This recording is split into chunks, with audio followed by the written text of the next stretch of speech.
When we get to Pu'ulani, just a precursor of how we chose the plants, besides a bunch of different ways we chose the plants, but one mana'o that I brought to the table was in our cultural belief, we think of we have three picos, yeah, the Kako'ooiwi, Pico'o, and Pico'a.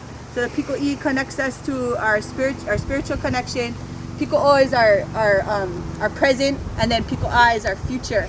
So when we look at Kako'ooiwi as a whole, and you guys kind of journeyed around thus far before we go to Pu'ulani, you can really see that Pico'o here happening, yeah? Because Pico'o is what's feeding us right now, presently, from ground to kino, feeding us, yeah? So it's that Pico'o portion of this aina.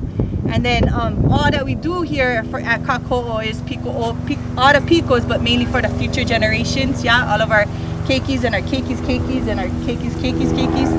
And then when we journey to Pu'ulani, you'll see it's an elevated portion of our whole restoration. So we like to think of that space as a Pico'ooiwi space, a place that's going to feed us spiritually. Yeah. So just have that in mind as we go over there. We'll start with that pu'u over there. That pu'u's name is Pu'uma Eli Eli.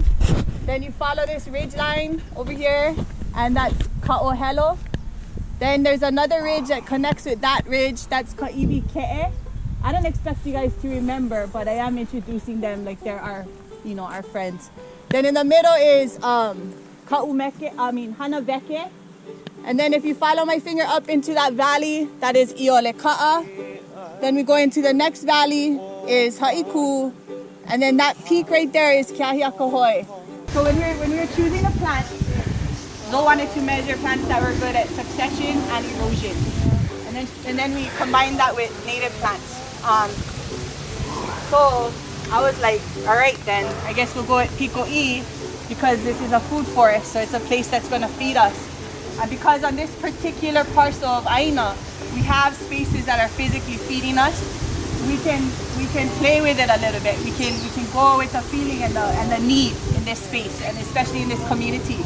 So we pick plants that are going to feed us spiritually. And when I say that, I mean hula plants that hula practitioners can easily access, plants for building hale, plants for la'au lapa'au, and then of course we have literal plants that feed us too, yeah?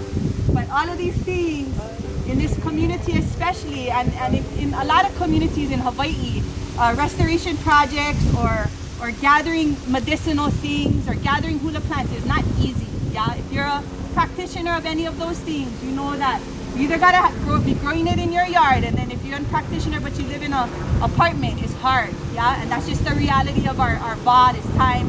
So we created this space for people, especially in this community, to be able to access those plants easily.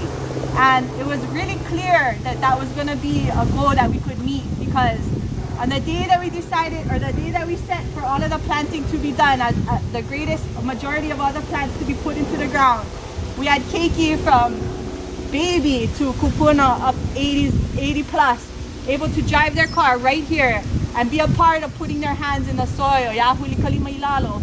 And then to see it come to fruition where those people are still coming, they're still coming back and they're remembering, oh auntie, I remember when this was little, we kanu this, and oh auntie, can I come and grab you know, plants to make late? Oh sis, can I come? I know you guys got comfrey up here, can we come and gather?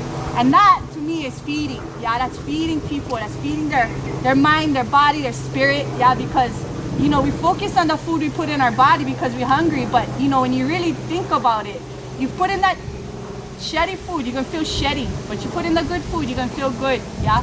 And so that was the overall, like, you know, consensus or goal of us, was to feed spiritually, and I feel like we did that. Plenty challenges. I mean, you know, that's just real life. That's Aina, right? We all kind of Aina people. We know the challenges. One major one is obvious: weeds. That day we had 250 people come to help us canoe. Amazing, beautiful. They get access whenever they like, but they don't come back every week to help us weed and take care, yeah? But that's all right, because what belongs here will grow, what belongs here will thrive. And you know, grants like this really afford us that opportunity, yeah? Because otherwise, you know, to get that type of community involvement is a struggle.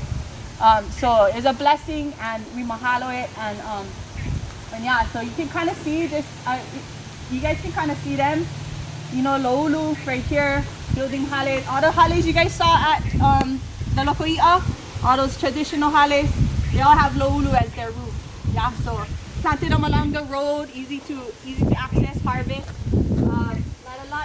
La'i, save the world.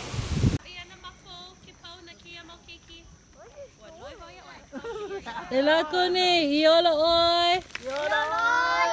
Iola makuni. Keolani.